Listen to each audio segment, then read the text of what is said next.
Hola, bienvenido a tu canal de matemáticas y de física.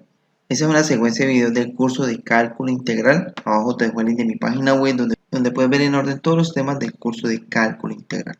En el día de hoy vamos a hacer un ejemplo de cómo calcular el volumen de un sólido de revolución con el método de arandelas. El ejercicio dice, obtenga el volumen que se genera al hacer girar la región acotada y igual a x, que es esta, y igual a x, acá es de forma tridimensional, y y a la 2 igual a 4x en torno al eje x. Y esta es la parábola y a la 2 igual a 4x. La intersección entre las dos gráficas, entre y a la 2 y 4x, y y igual a x es en 0, porque obviamente y a la 2 igual a 4 por 0 me daría 0, me quedaría y a la 2 igual a 0, por lo tanto y es igual a 0. Y si y es igual a 0, quedarían que las dos son iguales. Y la otra es cuando x valga 4. Porque y a la 2 igual a 4x, que es lo que vemos aquí. Por lo tanto, y a la 2 es igual a 16, porque 4 por 4 es 16. Sacando raíz cuadrada de ambos lados, me quedaría que y es igual a 4. Lo mismo pasa aquí con y igual a x. Igualando esas dos ecuaciones fácilmente se da uno cuenta. Igualando esos dos valores fácilmente nos damos cuenta de dicha expresión. Ahora, yo lo quiero hacer girar, o me están pidiendo hacerlo girar en torno al eje x. ¿Cómo quedaría?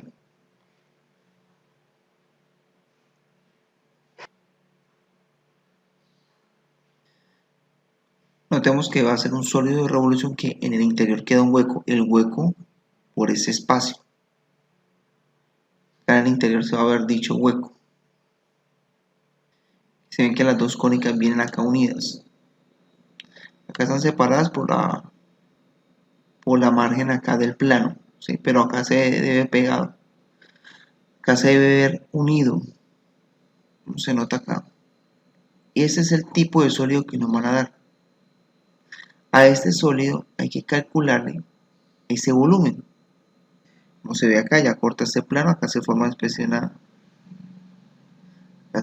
formar una especie de circunferencia, como vemos acá. Dibujando un rectángulo representativo, porque este rectángulo es el que está girando. Va girando para formar esto que vemos acá. Entonces me puedo dar cuenta que el rectángulo se va a dividir en dos, que es la distancia que hay de aquí hasta acá.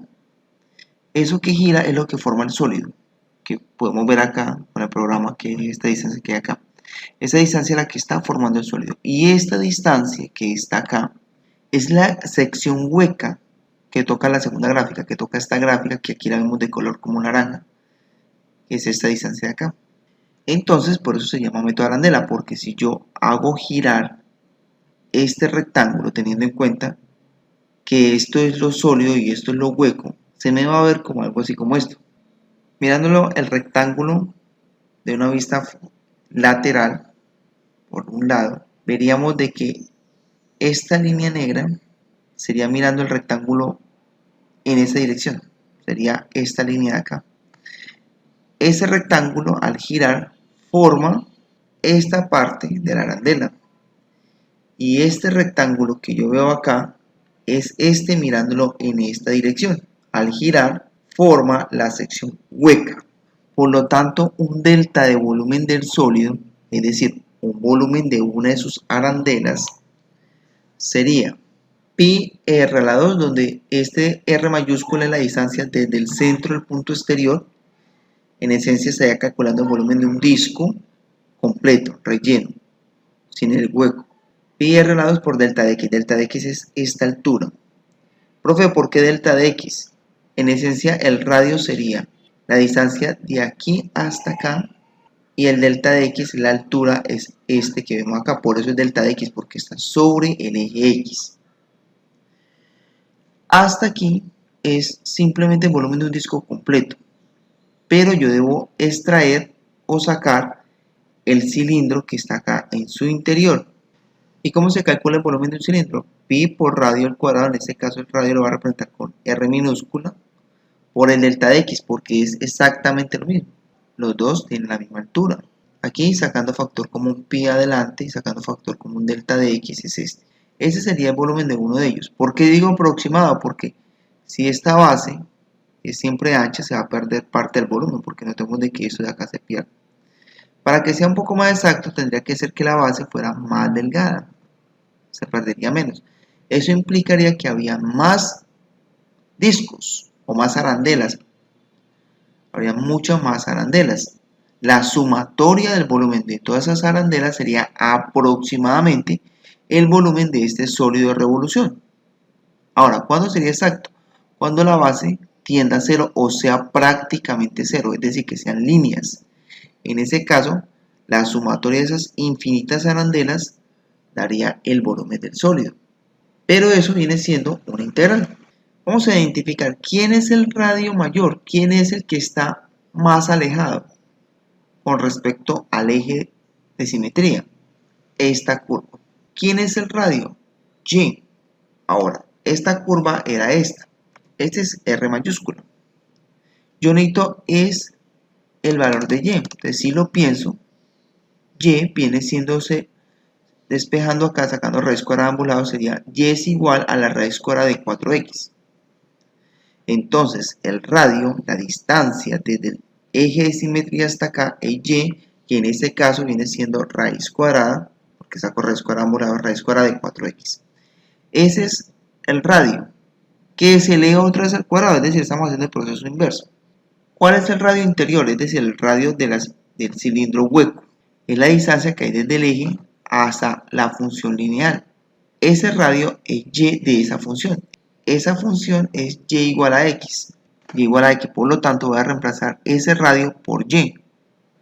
Pero como es un diferencial de X, pues necesito todo en una misma variable. Entonces no pongo Y sino X. Por eso también colocamos acá la Y en términos de X. Entonces me quedaría X a la 2. La raíz con el cuadrado se me cancela, me quedaría pi por 4x menos x a la 2. Por un delta de x. Lo que decíamos hace un momento, entonces para que sea exacto, entonces que no sea un delta de x, sino un diferencial de x. Es decir, cuando eso tiende a 0.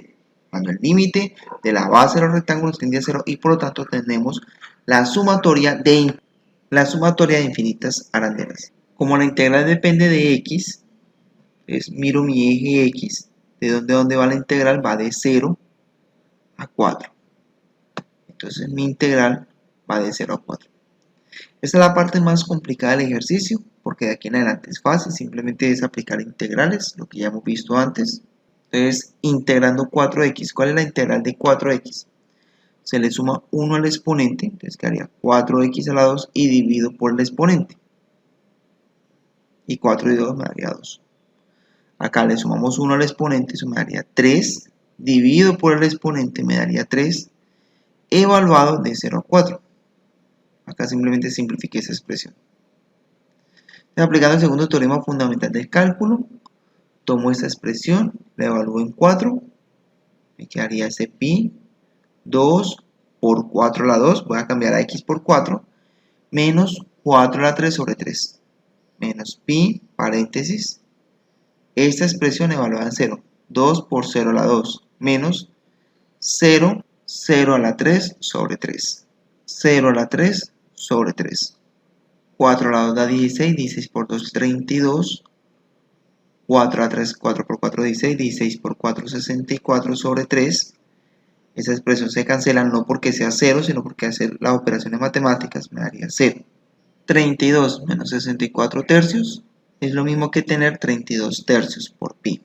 Unidades cúbicas dependiendo de cómo se mida la longitud, si en centímetros, milímetros o metros. Espero que te haya servido el video, que hayas aprendido mucho. Te invito a que te suscribas a mi canal de YouTube y que visites mi página web. Muchas gracias.